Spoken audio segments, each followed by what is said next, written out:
Hola, muy buenas amigos, bienvenidos una vez más a mi canal. En esta ocasión voy a compartir con ustedes el tema de la ideología de género en otro análisis que hemos realizado con relación a un tema que sigue siendo foco de controversia en República Dominicana, nuestro país. Y en esta ocasión lo vamos a hacer desde la base de una interesante entrevista que se le realizara al doctor José Manuel Morán, quien es cientista político y quien es sociólogo de la Nacional de Córdoba, y que esta entrevista fue realizada por la comunicadora y educadora sexual Elaine Félix. Ya habíamos hecho anteriormente un análisis sobre este mismo tema desde el enfoque de las entrevistas que realiza esta extraordinaria comunicadora, y obviamente nosotros pues vamos a dar nuestros puntos de vista, nuestros argumentos, pero lo más interesante es reconocer el alto nivel profesional de esta comunicadora, quien me permitió participar en esta entrevista como espectador a través de su canal Respuestas, la cual recomiendo que todos pues puedan compartir y entrar en su canal de YouTube, que ella da muchos temas interesantes, muchos análisis interesantes, en la cual compartimos muchas de sus conclusiones, y en otras pues obviamente tenemos contraposición. Y en el tema de la ideología de género no es la excepción, en la cual tenemos cosas que estamos de acuerdo en la forma en cómo se conceptualiza este tema desde la base histórica, desde el fundamento científico académico. Pues obviamente tenemos nuestros puntos de vista diferentes.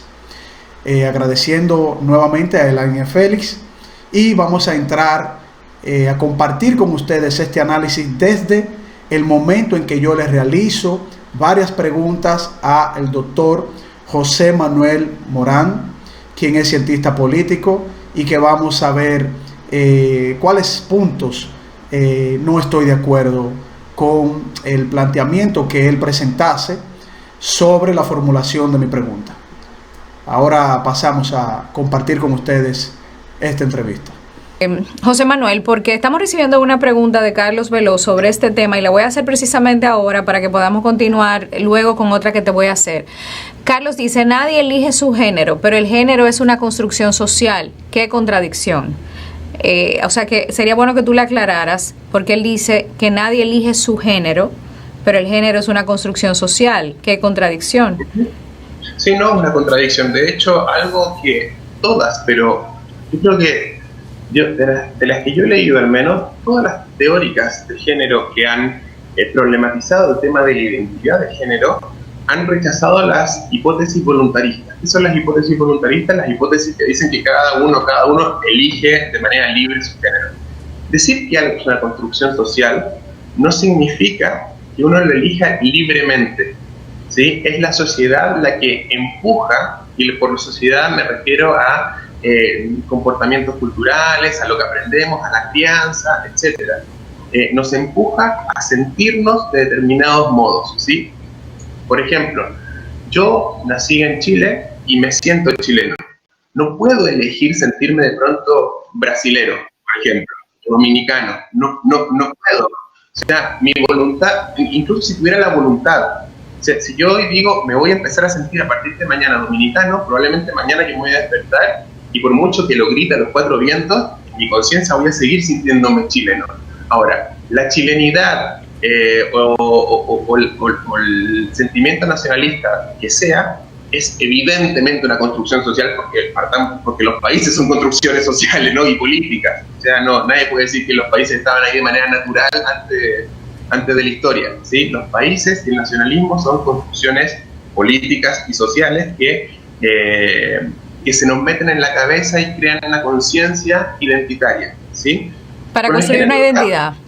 Para construir una identidad, exactamente. Exacto. Con la crianza nos empezamos a sentir dominicanos, chilenos, brasileros, etc. Por el género pasa algo similar. O sea, existen cuerpos sexuados, por supuesto que existen cuerpos sexuados. Hay una diferencia biológica a nivel de cromosomas, a nivel de genitales, eso es sexo. Ahora, género es otro tema.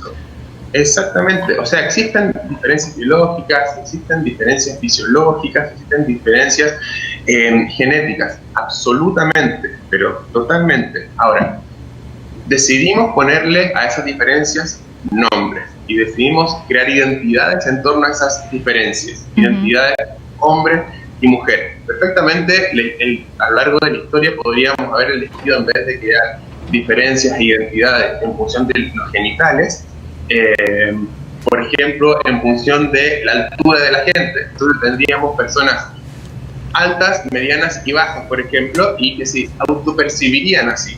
Sin embargo, exacto, con la altura no existe una identidad vinculada a la altura. ¿Me explico? Lo mismo pasa con, hay un autor que se llama David Halperin, que pone el mismo ejemplo, pero vinculado con los gustos culinarios. Entonces, no existe, las personas que les gusta el pollo no tienen una identidad asociada a comer pollo. No se llaman políferos, no sé. ¿No? No hay una identidad vinculada con los gustos asociados a los vegetarianos. Claro, pero sí creamos identidades vinculadas a los gustos sexuales, a las preferencias sexuales y al cuerpo genital. Bien, vamos a tocar la parte de lo que ellos refieren como la identidad que está vinculada al género y que obviamente, si es una construcción sociocultural, tiene que incidir en esa construcción sociocultural una decisión humana. Cuando el doctor José Manuel Morán especifica en su definición de que no ve una contradicción en cuanto a lo que es una construcción sociocultural y el género, y luego indica de que él rechaza la hipótesis libertaria de la toma de decisiones para los diferentes géneros, pues obviamente existe en esa perspectiva que él presenta lo que es en lógica una contradicción dentro de la lógica, lo que se llama la contradicción de los objetos en evidencia. Cuando decimos que algo es lo que es porque hace lo que hace. En lógica, eso nos da una identidad de las cosas para poder desarrollar un fundamento lógico sobre la base de lo que nosotros estamos identificando. Es la ley de la no contradicción en lógica. Si A es A, no puede ser B. B, si es B, no puede ser A. Obviamente, cuando nosotros estamos estableciendo este tipo de desarrollo de identidad sobre la base de la no contradicción de los objetos, sí tenemos que presentar una identidad conforme al desarrollo del lenguaje humano. El género no es una excepción en cuanto a este tema. Cuando nosotros hablamos de que el género está vinculado al sexo y que el sexo es binario, es lo que realmente nos identifica dentro de la naturaleza, el ser biológico que nos corresponde tener una identidad, pues el género sirve para dar esa identidad natural de las cosas. Cuando alguien se identifica en su sexo biológico, conforme a la identidad de género que corresponde a ese sexo biológico, obviamente va a tener una construcción identitaria dentro de esa identidad que se le da a las cosas. El sexo para hombre y mujer, macho, hembra, entra de manera inequívoca en una identidad de femenino y masculino. O, en su defecto, en su tercer categoría, la identidad de género que se le corresponde a las cosas no biológicas. Como por ejemplo, una mesa tiene una identidad neutra que le corresponde ser identificada conforme a ese objeto, a qué área pertenece, a qué identidad de las cosas, de los objetos, para ser reconocidos a través del lenguaje. Por lo tanto, la explicación que se da de género para tener una contradicción, como presenta el doctor José Manuel Mordán, aunque él lo hace de manera magistral, pero no deja de presentar una contradicción en el concepto, cuando dice que es una construcción sociocultural y que el hombre va construyendo, al igual que la mujer, esa construcción a través de las culturas, pues obviamente tiene que incidir una decisión, tanto en el hombre como en la mujer, para que tenga una incidencia dentro de esa construcción.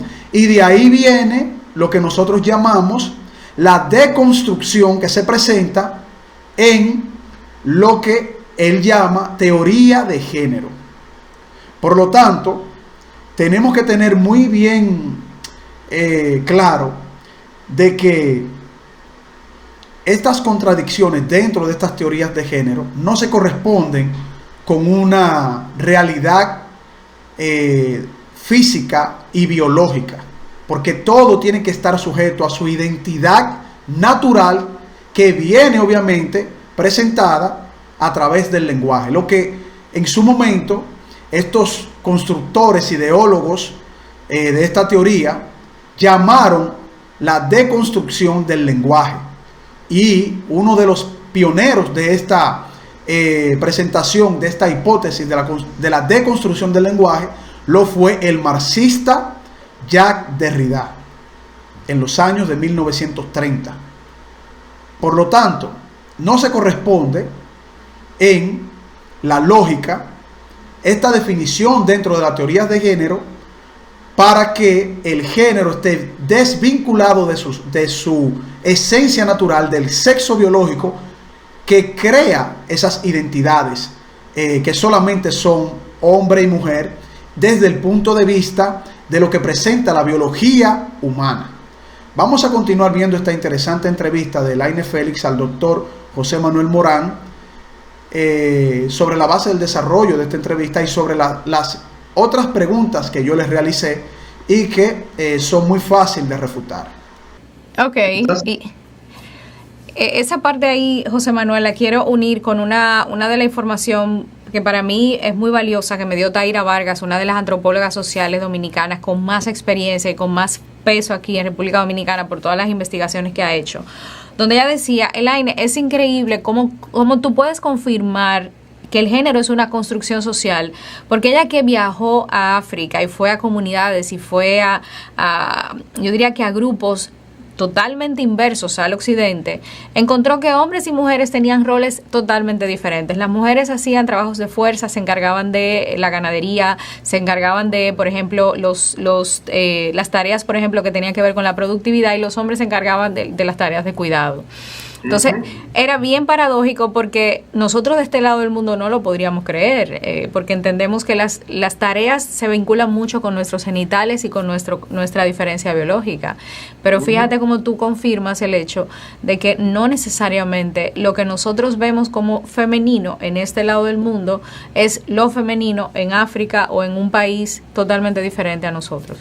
Absolutamente, y probablemente esa antropóloga que tú me mencionabas recién, creo que coincidiría con que con esto, que hay investigaciones que han mostrado que en otras culturas no habían dos sexos solamente, o dos géneros, habían 3, 4 géneros. O sea, el género es una construcción cultural que realizamos sobre los cuerpos sexuados, ¿sí? Nosotros decidimos en nuestra cultura occidental, y en otras culturas también, por supuesto, dividir el cuerpo en dos: hombres y mujeres. Ajá. Y hay otras culturas que tienen incluso más categorías, ¿sí? Que no se limitan a lo sexual para decir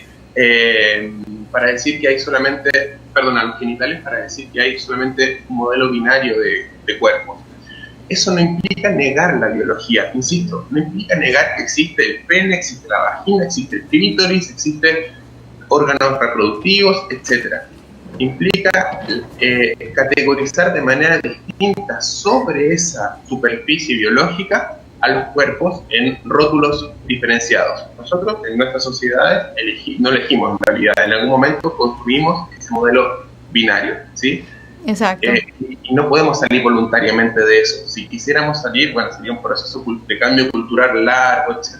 Y la teoría de género, otra cosa, no plantea, las teorías de género no plantean necesariamente salir de ese modelo, hacer estallar los géneros para llegar a sociedades desgenerizadas. No, implica simplemente que cualquiera sea la categoría que vayamos a crear, que ojalá o que sigamos teniendo, esas categorías sean categorías que nos permitan vivir en mundos habitables para cualquiera de las categorías que pongamos ahí, para hombres, para mujeres, para trans, para cisgénero, etc. Muy bien. Aquí en esta parte de la entrevista, Elaine Félix corrobora lo que dice el doctor José Manuel Morán sobre las decisiones de las personas en tener un tipo de género específico. Y vuelve y repite de que el género, aún siendo una construcción social, no es una decisión de los seres humanos, cosa que, volvemos y repetimos, es una contradicción lógica, es lo que nosotros llamamos la ley de la no contradicción. Repetimos eso para que se tenga bien claro de que dentro de un conversatorio académico pueden tergiversarse el lenguaje en función de las definiciones que se den. Pero vamos a pasar desde el punto de vista de los estudios antropológicos que menciona Elaine Félix y que luego de manera muy bien formulada presenta el doctor José Manuel Morán, cuando dice que, por ejemplo, Taira Vargas, que es una excelente profesional dominicana en el área de la antropología, hace unas observaciones en diferentes lugares del mundo, menciona parte de África y otros lugares más, para corroborar de que la construcción social determina el género que puede incidir en esa construcción social sobre los seres humanos para ser diferentes. Aquí hay un punto muy delicado y que tiene que ser bien reconocido y focalizado. Y es que en esta tergiversación del lenguaje se pretende confundir lo que es género dentro de una construcción social que, entre comillas, no es una decisión humana, aunque todo tiene que ver con decisiones humanas, a lo que son roles culturales en diferentes sociedades, culturas, a través de la historia. Y la primera que formuló este tipo de hipótesis sobre una construcción sociocultural lo fue la antropóloga feminista Margaret Mead en los años de 1920, y que luego se extiende este estudio, esta observación sociológica y antropológica hacia los años de 1930. Pero teniendo en cuenta de que Margaret Mead hace una investigación cultural, lo hace solamente sobre la base de 3 países pequeños con un desarrollo social diferente al desarrollo normal de Occidente, o sea, los países occidentales con una visión clara y objetiva de los valores que representan esos países occidentales, y ella hace una generalización de esos 3 países para decir que todos los demás países actúan de manera impuesta esa construcción que se le hace al hombre y a la mujer en función de su sexo biológico, construyendo un género específico. Margaret Mead ni siquiera hablaba de toda la estructura y desarrollo social que se daba en los países occidentales, porque ella refirió su estudio de observación antropológica en la forma en cómo la mujer criaba a sus hijos en esos 3 únicos países, que pueden buscarlo en los estudios que realizara Margaret Mead. Yo aconsejo a los que están viendo este análisis que estoy haciendo en mi canal a que se lea los estudios antropológicos de Margaret Mead, que luego fueron refutados por no tener una comprobación científica empírica que corroborara sus estudios a través de las ciencias duras, de la biología y del desarrollo físico y químico, sustentado en la biología, en la división del hombre y la mujer correspondiente a su sexo biológico. En los estudios de Margaret Mead nunca fueron consistentes con los estudios y las demostraciones empíricas sobre la base de las ciencias duras. Pero no voy a entrar profundo en los estudios que menciona Elaine Félix sobre la dominicana Taira Vargas y sus estudios antropológicos, porque siguen la misma línea teórica de los estudios de Margaret Mead, que no son consistentes con los estudios biológicos que nos diferencian a hombres y a mujeres en nuestra diferenciación biológica. Seguimos pues viendo entonces esta interesante entrevista. A ver, las políticas de género en general no plantean obligar nada a nadie, plantean proteger derechos, ¿sí? Nadie puede obligar a pensar a alguien de una manera específica. Lo que sí puede hacer es el Estado proteger los derechos de una persona que se pueda sentir o ver discriminada por una actitud de otra persona. Eso no implica obligar a esa persona a percibir al otro o a la otra de una manera específica, ¿sí? Exacto. Implica simplemente proteger los derechos de la otra. Y eso está sumamente bien explicado, porque mucha gente dice, no, lo que quieren es que nosotros obligatoriamente lo aceptemos. Realmente entendemos que nadie está obligando a nadie. Lo que sí necesitamos entender es que los derechos humanos no se discuten. Y cuando hablamos de derechos humanos necesitamos que las leyes los protejan. Carlos Veloz pregunta, ¿por qué, siendo usted un excelente sociólogo, desvincula el concepto ideología dentro de una propuesta teórica desde la sociología, que no es una teoría científica como tal? A ver, ¿me repites por favor la pregunta? Carlos Veloz pregunta, ¿por qué, siendo usted un excelente sociólogo, desvincula el concepto ideología dentro de una propuesta teórica desde la sociología, que no es una teoría científica como tal? Bien, lo que yo entiendo es que me está preguntando de por qué yo no uso, por qué yo no digo que la teoría de género es ideología de género, ¿cierto? Entiendo eso más o menos. Lo que dice es que estamos o tú estás desvinculando el tema de la ideología de una teoría que ni siquiera es científica. O sea, me está hablando dentro de una propuesta teórica desde la sociología y me dice que la sociología no es una teoría científica como tal. Bien, aquí hay dos puntos que tengo que aclarar con relación a la pregunta que le formulara al doctor José Manuel Mordán, y que de manera muy académica, muy adecuada, con una gran valoración, le hiciera Elaine Félix, ¿no? Transmitiéndole la pregunta que yo le hice al doctor Morán, al doctor José Manuel Morán, sobre la teoría de género, que no es una teoría científica, porque no es una teoría que puede ser contrastada ni corroborada a través de las ciencias duras.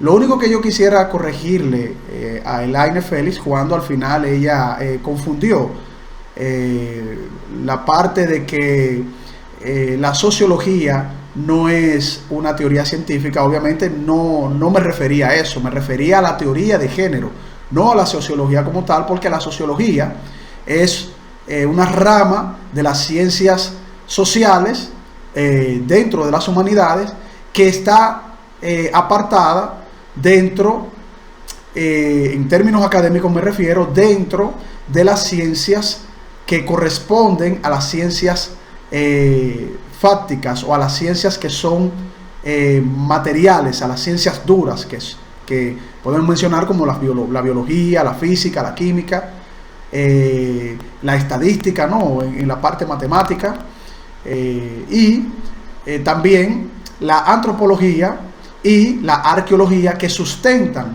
la investigación histórica, y que sustentan también otras ramas, como lo son el estudio de las civilizaciones, y en la parte del desarrollo psicológico dentro de esas civilizaciones.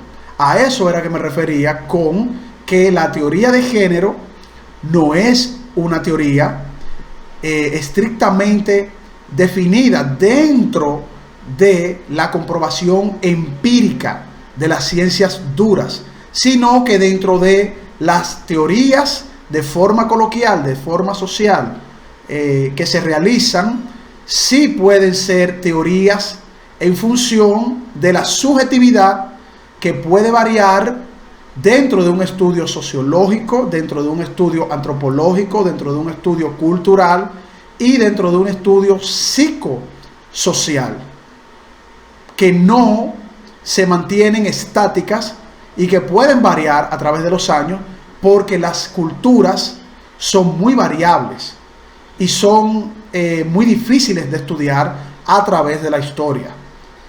En esa parte entendería que el doctor José Manuel Morán, pues obviamente sí daría una teoría que tiene muchos cambios, que son muy variables, que no se sustentarían a través del tiempo por esa variabilidad cultural que se da.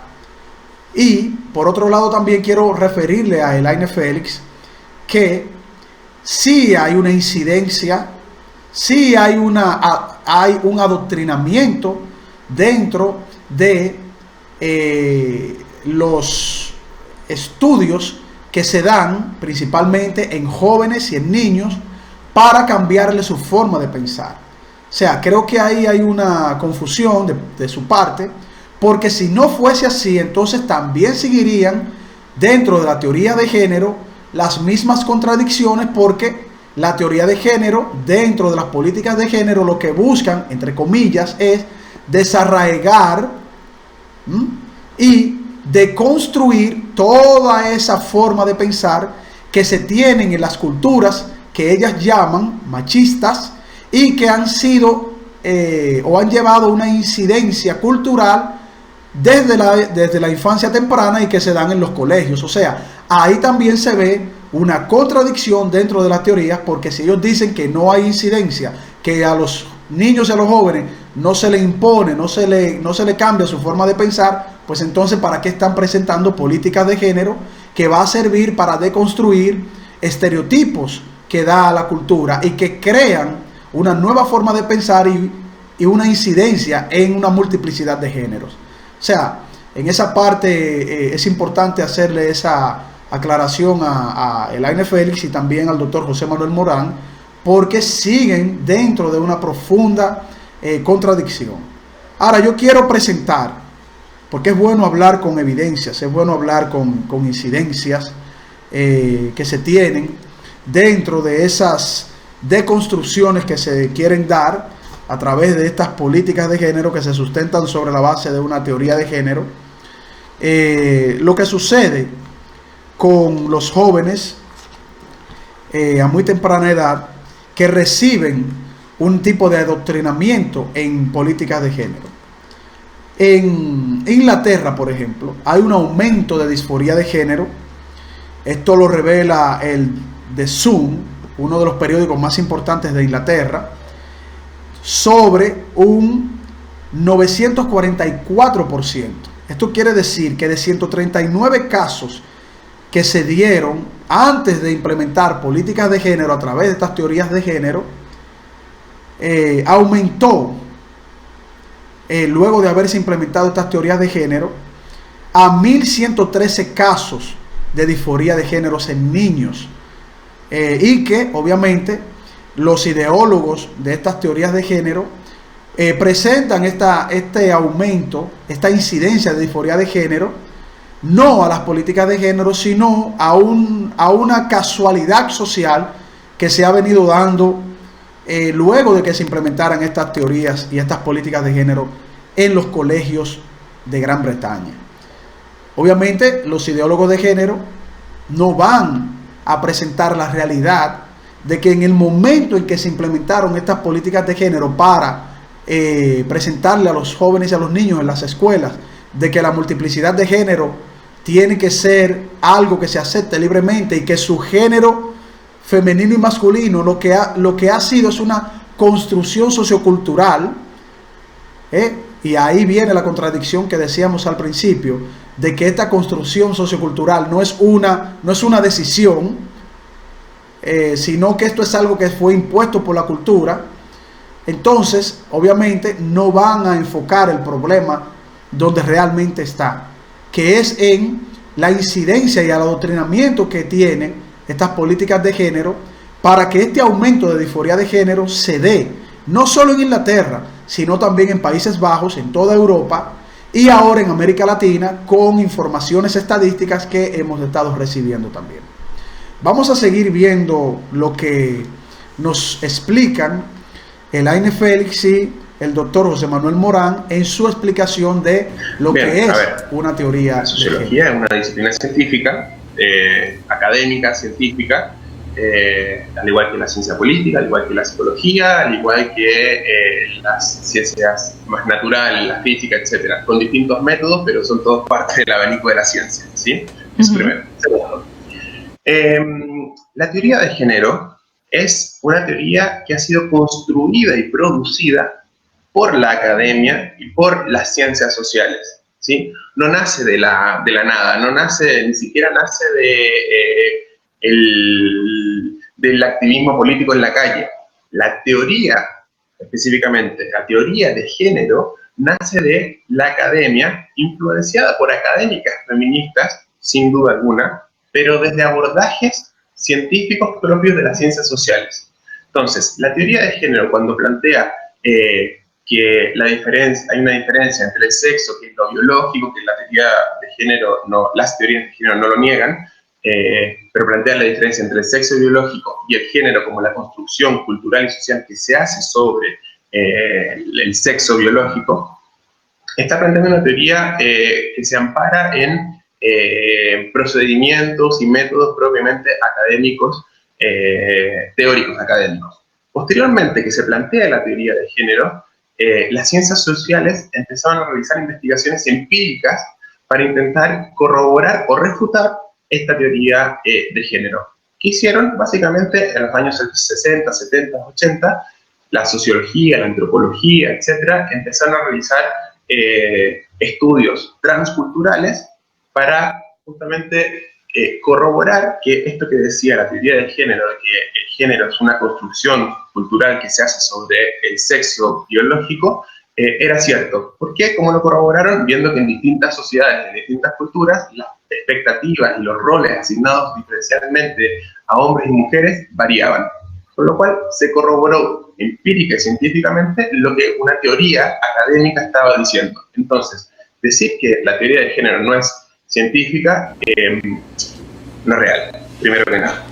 Bien, en esta parte se vuelve a recalcar de que no se está hablando de la sociología como parte del fundamento de las áreas académicas que corresponden a las humanidades. Estamos hablando de el conjunto de especialidades, áreas que pertenecen tanto a las ciencias duras como a las ciencias sociales y se desligan, están separadas hasta que las diferentes ciencias sociales utilizan la herramienta del método científico y la información que provienen de las ciencias duras, de las ciencias fácticas, la biología, la química, la física, y luego el análisis matemático que se emplea sobre esas diferentes disciplinas del saber.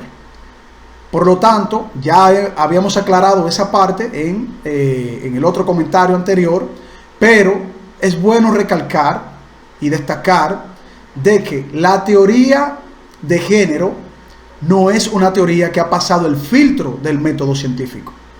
Ahora, cuando se dice, el doctor José Manuel Morán dice que esta teoría fue contrastada en los años 60 y 70, no se corresponde con una realidad dentro del estudio de esta construcción ideológica, teórica, que se llevó a cabo precisamente en los años de 1960. Quien comenzó a tratar de hacer la corroboración empírica de esta teoría, entre comillas, de género fue el doctor John Money en 1960, a través de un experimento sobre la base de un accidente que sufrió uno de los hermanos gemelos que fue mutilado sus genitales a través de una operación que se le hiciera para la realización de la circuncisión.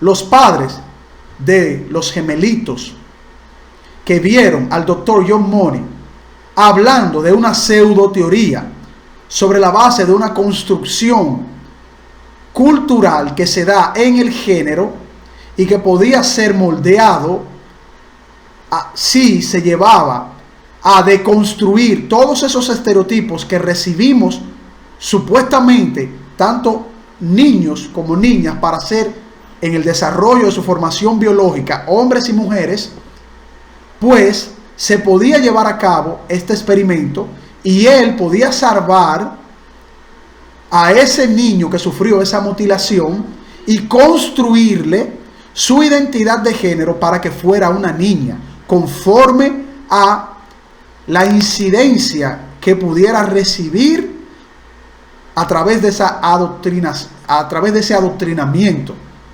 de que el género era una construcción sociocultural.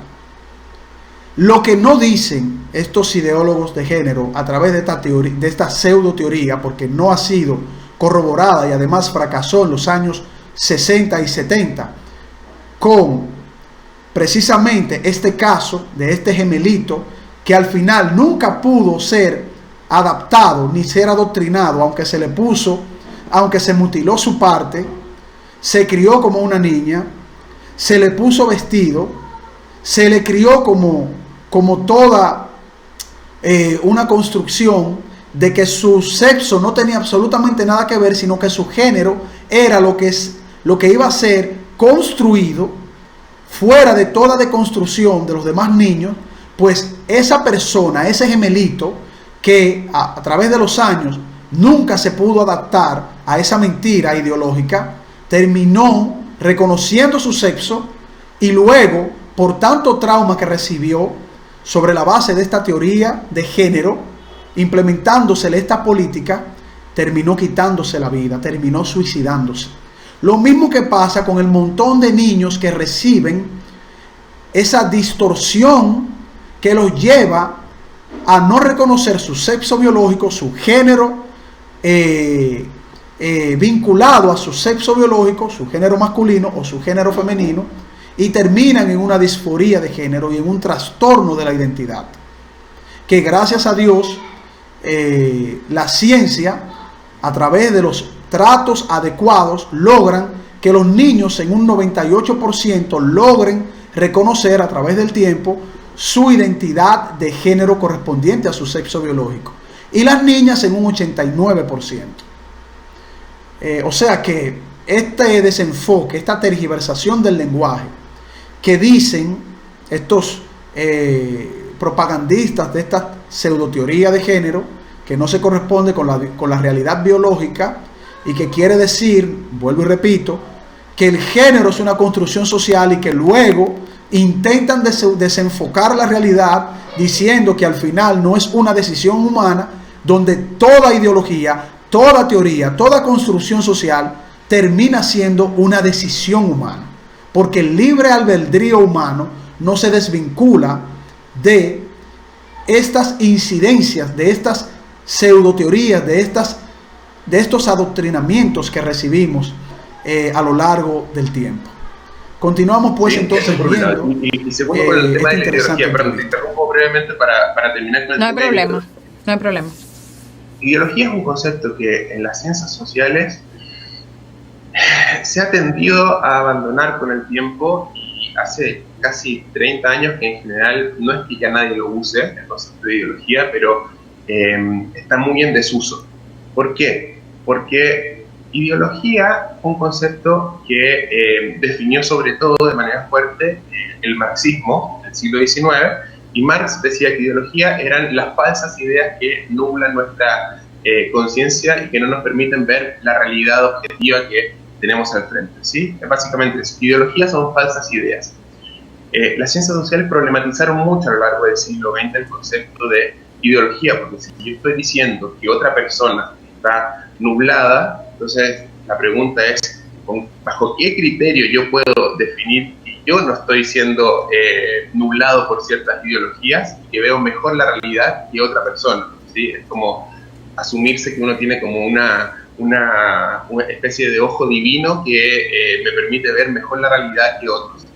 Y eso es incorroborable. Entonces, el concepto de ideología tendió a abandonarse. Lo llamativo es que los sectores más conservadores, cuando inventaron el concepto de ideología de género, retomaron una idea absolutamente marxista del que es el concepto de ideología para aplicarlo en su acepción marxista absoluta a los movimientos feministas y LGBTI. Entonces, si hay hoy día alguien que está usando herramientas del marxismo, paradójicamente es el movimiento conservador. Las ciencias sociales y la teoría de género puede que en algún momento haya agarrado algún concepto, alguna idea del marxismo, pero lo reinventó, lo repensó, lo empezó a abandonar paulatinamente. Hoy día quizás hay algunos elementos de hace 150 años del marxismo que algunas teorías de género pueden estar reflotando, qué sé yo, pero están usando un concepto marxista abandonado por la academia porque hoy día ya no se puede hablar de ideología,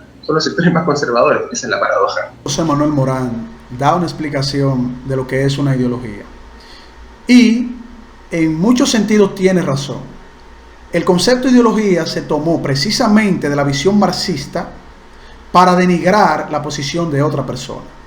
Marx toma el concepto de ideología para atacar el fundamento religioso y anticristiano que él tenía en su momento, en su época, diciendo que la religión era una ideología y que por lo tanto la ideología se fundamentaba en un conjunto de ideas que no se correspondía con el materialismo dialéctico que él presentaba. Aquí hay un punto muy delicado y hay un punto que tenemos que aclarar. El concepto de ideología no es un concepto ni bueno ni malo.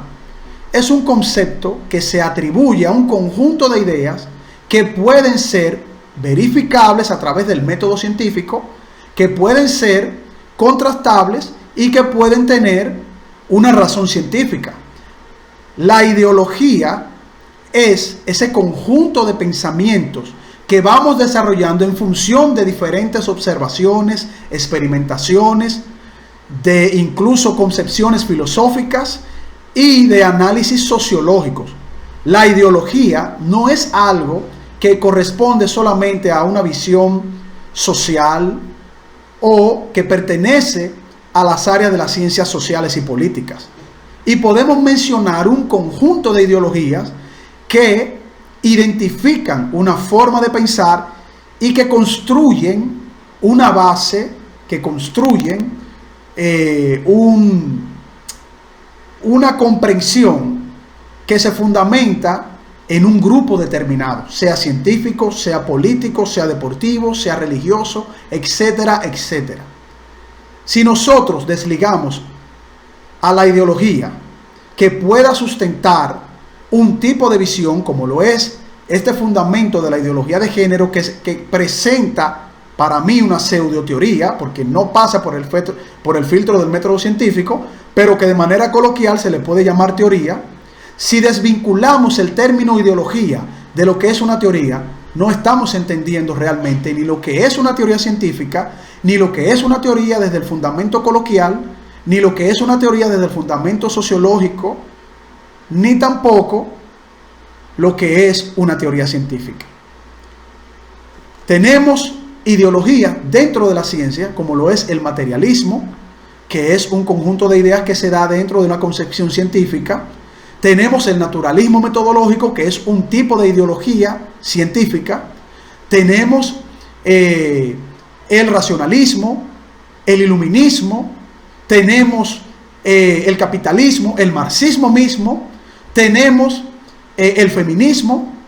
Tenemos un montón de ideologías que se pueden corresponder con una realidad científica o que simplemente pueden ser una basofia, pueden ser un conjunto de ideas que no tengan ningún sentido ni ningún fundamento y que no pase por el filtro del método científico, como lo es la ideología de género, fundamentadas en una teoría de género, entre comillas, vuelvo y repito, que no se corresponden con la realidad empírica que presentan las ciencias fácticas como la genética, como la biología molecular, como la biología natural, como la física, como la química, que sí son y presentan un conjunto de proposiciones teóricas dentro del ámbito de la ciencia. Ahora, para hablar de teoría no es tan simple como beberse un vaso de agua. Para hablar de teoría tiene que pasar un conjunto de procesos dentro de la verificación científica y que no se corresponde con esta llamada teoría de género. Primero se tienen que formular hipótesis sobre la base de una observación. Segundo, esa observación que formula la hipótesis tiene que pasar todo el filtro del método científico en todas las áreas científicas, materiales. Tercero, esa proposición para llegar a una teoría tiene que ser contrastada y corroborada por todos los actores que se corresponden dentro del mundo académico de la ciencia: biólogos, genetistas, antropólogos, paleontólogos, historiadores, arqueólogos. Si lo vamos a combinar y a conjugar dentro de una teoría social que esté vinculada a una observación y a una experimentación dentro de un desarrollo de las ciencias duras, como lo es la biología, como lo es la química y como lo es la genética. Entonces, no es tan simple decir esto es una teoría científica por el simple hecho de hacer un conjunto de conjeturas por observaciones sociales que tampoco se corresponden con una realidad en el desarrollo de las civilizaciones, ni en el pasado, ni del presente, ni tampoco lo tienen seguro que va a ser así en el futuro. Lo que sí es seguro es lo que nosotros somos como seres humanos, que se nos presenta y se nos corresponde a través de las investigaciones tanto del genoma humano como de la investigación del genotipo, a través de la genética, cromosomas XXXY, que nos da la identidad natural de lo que somos, hombre y mujer, y que eso se va a corresponder con la parte identitaria o la identificación que cada ser humano tiene para ser femenino y masculino. Continuamos viendo esta interesante entrevista que nos presenta Elaine Félix con el ilustrísimo y muy profesional doctor José Manuel Morán. Y en el caso, y qué bueno que haces esa aclaración tan brillante, porque de alguna forma yo entiendo que entender un poquito de dónde viene esta ola de tergiversación y todo o sea, ver que en República Dominicana estamos discutiendo ahora en el 2019 una palabra tan vital y tan básica como femicidio, donde nosotros somos uno de los 5 países con la tasa más alta de mujeres que lamentablemente son víctimas de un asesinato solamente por ser mujeres. Para mí es un insulto a una realidad dominicana que nos golpea en la cara. No deberíamos estar inventando el agua, porque aquí tenemos sed. Entonces, es un tema bastante delicado porque logramos confundir a las masas con un mensaje que apela al miedo y que al final de cuentas se traduce en bloquear un tema que nos ha costado mucho tiempo poder visibilizar de esta manera.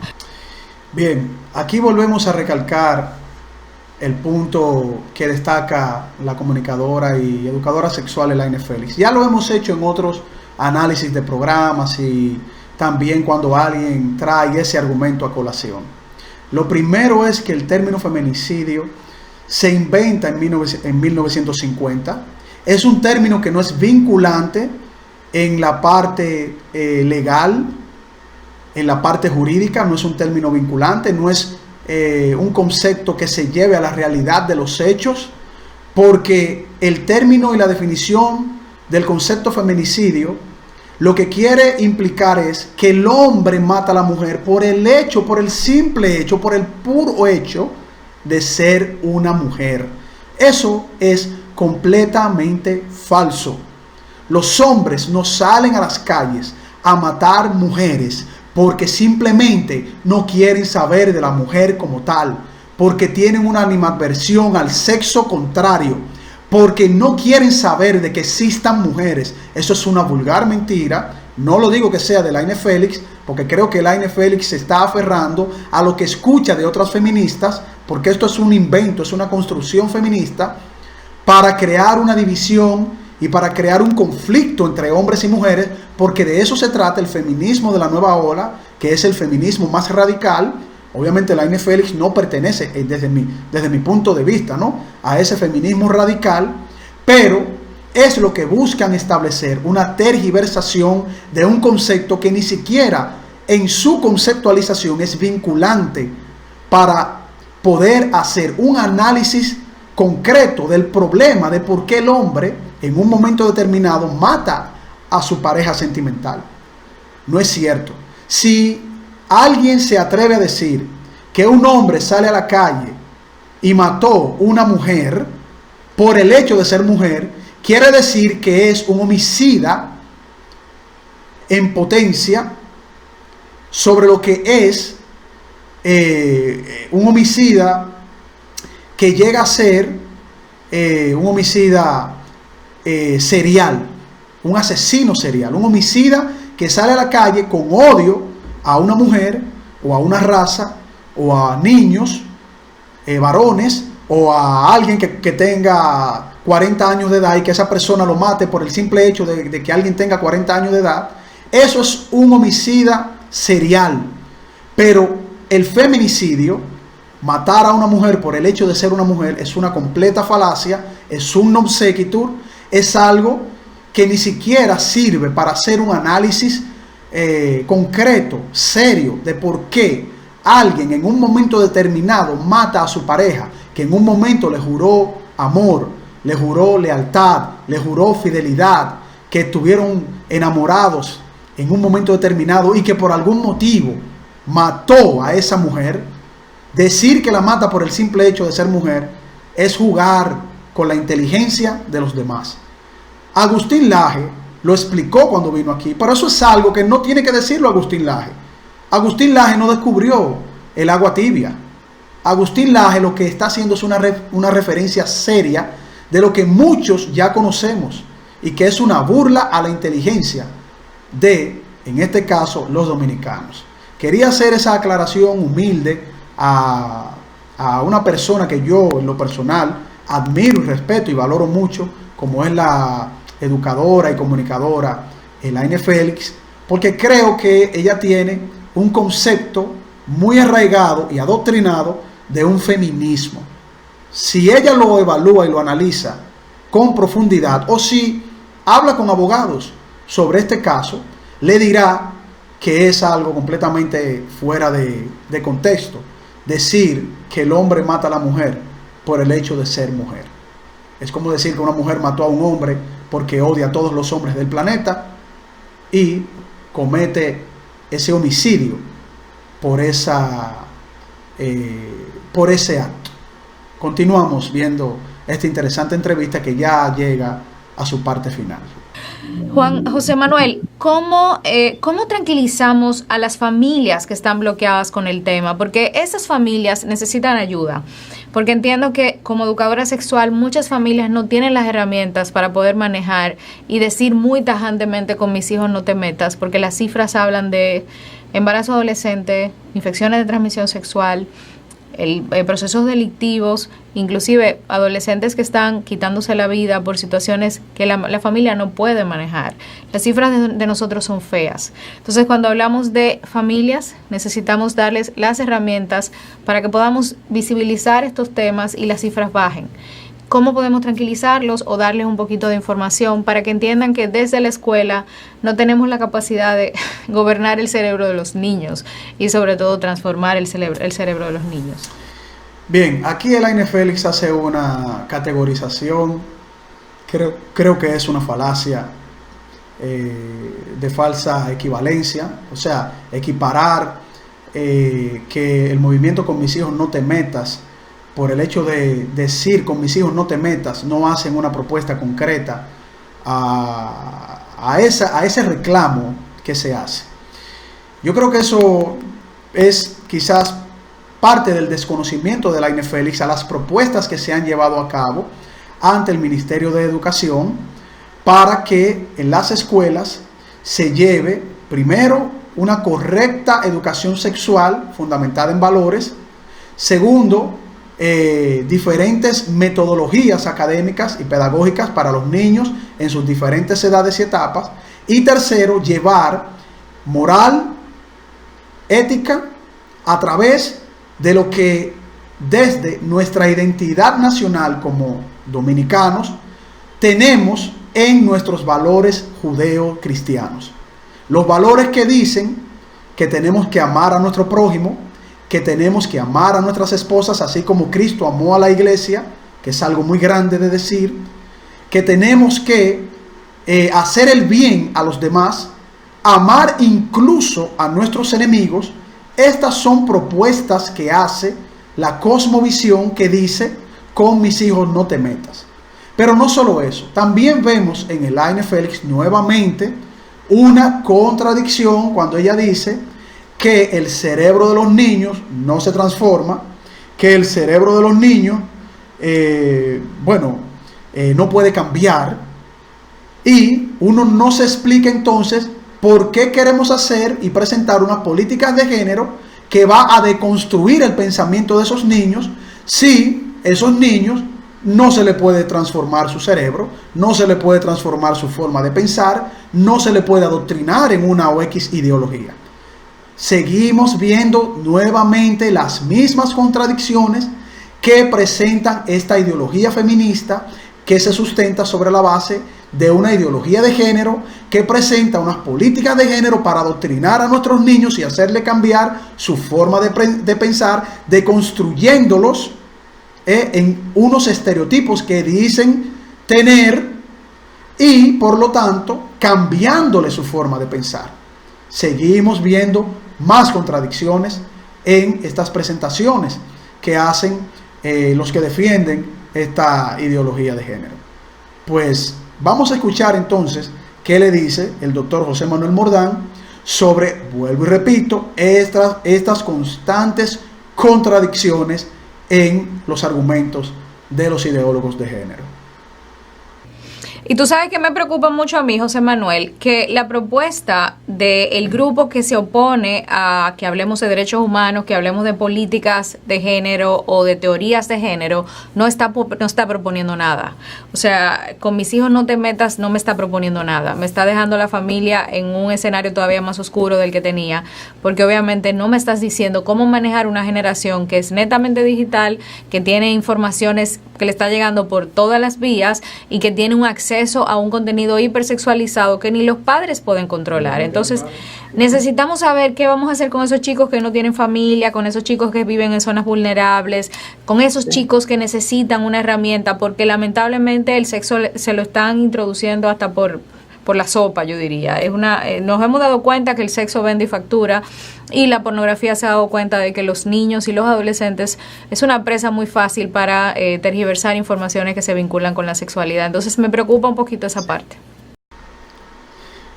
Bien, el Laine Félix vuelve y repite de que lo que estamos en el eslogan de con mis hijos no te metas, no presentamos una propuesta a los jóvenes que están siendo hipersexualizados en la sociedad con bombardeos insistentes en medios de comunicación, en la música, a través del internet, a través de la pornografía, a través de los profesionales de educadores sexuales que dicen que los jóvenes tienen toda su plenitud y libertad para tener relaciones sexuales, pero que lo único que deben de hacer es cuidar su forma, ¿no?, de tener relaciones sexuales para protegerse y no quedar embarazadas. En pocas palabras le están diciendo: tengan relaciones sexuales, pero protéjanse. Pues, vuelvo y repito, los que estamos sobre el eslogan de con mis hijos no te metas, como son, vamos a decirlo sin temor y abiertamente, la Iglesia Católica, la Iglesia Evangélica, los colegios y asociaciones privadas, padres de colegios privados y también padres de colegios públicos y muchos, puedo decir una gran mayoría de profesores de escuelas públicas que quieren una educación sexual fundamentada en valores. Y esa es la educación sexual que siempre la Iglesia Católica, la Iglesia Evangélica, los colegios privados y las asociaciones de padres hemos venido pidiendo y hemos venido presentando para que desde el Ministerio de Educación se fundamente la educación sexual primeramente sobre la base de una ética, de una responsabilidad y de valores que lleven a esos jóvenes a no tener relaciones sexuales de manera libre, y que si van a tener relaciones de manera sexuales, si es inevitable que tengan relaciones sexuales, que lo hagan en el marco del conocimiento de todas las cosas negativas que los va a llevar a haber tenido esas relaciones sexuales. Con esto vemos la conclusión que nos da Elaine Félix, agradeciéndole a ella que nos haya tomado en cuenta en su programa para mencionar nuestras preguntas, pidiéndole nuestras mayores consideraciones, y también si en algún punto hemos emitido alguna expresión que sea un poquito fuerte, pedimos nuestras disculpas, y también dándole todo el reconocimiento a Elaine Félix por su gran aporte desde su área comunicacional y desde su educación a todos los jóvenes, y esperando que en algún momento pues, podamos compartir este tema de manera más personal. Entonces, de alguna forma, Carlos Veloz está diciendo un aporte que me encanta. Magnífica participación del doctor José Manuel, excelente, mucha academia en esta entrevista. Felicito a Elaine por cómo conduce la entrevista. Muchísimas gracias, Carlos.